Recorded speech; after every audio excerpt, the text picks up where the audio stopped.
Those idiots at RKO wouldn't even give me a screen test. Selznick looked me in the eye and said he already had a dozen girls like me. Wondered why I wanted to be a movie star when I had a rich husband to take care of me. I told him that was the whole point of marrying the fat pig in the first place. Edgar is having another one of his degenerate parties tonight. I caught him in the bedroom laying out his black robe and that ridiculous goat mask he got from the prop department. He and his friends like to pretend they're such devils, dressing up and spouting mumbo-jumbo out in the garden at midnight. Every so often they pay one of the call girls a little extra to be their sacrifice.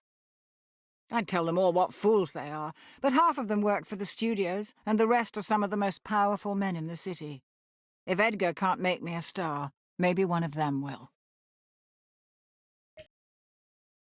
There was someone new at the party last night. A dark, handsome man with a strange accent. I took him for a European. Maybe one of Lugosi's Hungarian friends. He didn't seem all that interested in the festivities. Didn't drink or even take much notice of the girls. When the robes came out and the warlocks headed out into the garden, he seemed more amused than anything else. Somehow, we ended up out on the veranda, sharing a smoke and listening to the drunken chants echo across the hills. I finally learned his name. Victor. At some point in the conversation, I asked him what he thought about black magic. I suppose I was trying to shock him, or maybe it was just the djinn talking. He said that people took such things seriously where he came from.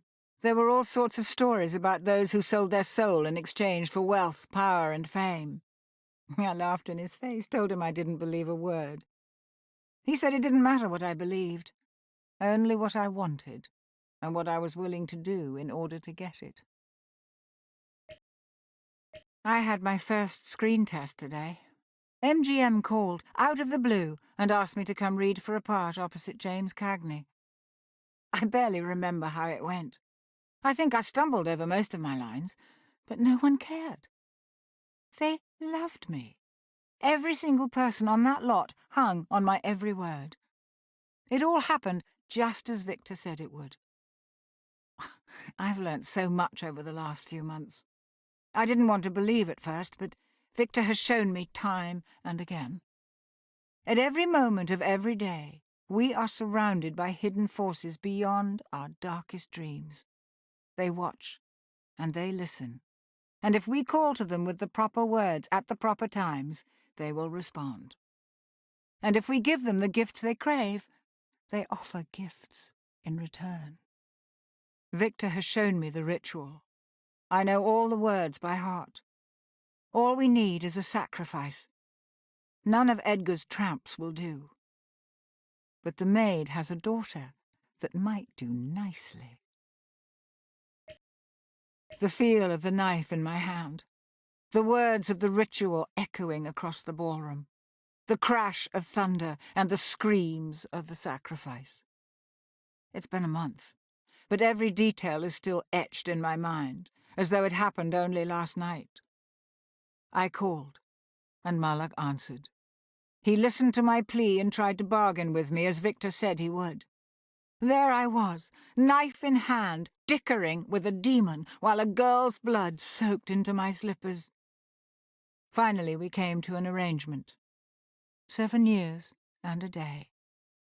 After that, my soul was forfeit. I told him he was welcome to it. The phone hasn't stopped ringing since. Every studio wants me. I've entertained movie stars, politicians, and industrialists. Edgar doesn't know what to make of it, and I don't much care. I've got what I want. I don't need him anymore. Victor has disappeared. The day after the ritual, he emptied out his apartment and left. No one knows where he's gone. Selznick wants me in his next picture, says he'll give me anything. I told him I won't get out of bed for less than $5 million, and if he wants me on set, he'll get Bogart to star with me. I don't care if he's under contract with MGM or not. The little toad turned such a lovely shade of purple. He'll give me what I want, though. They always do. Edgar finally died last night.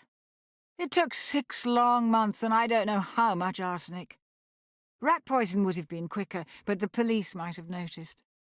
I'm almost tempted to let them arrest me anyway, just to see what would happen. I'd have judge and jury eating out of my hand before the day was out. The reporters would have a field day.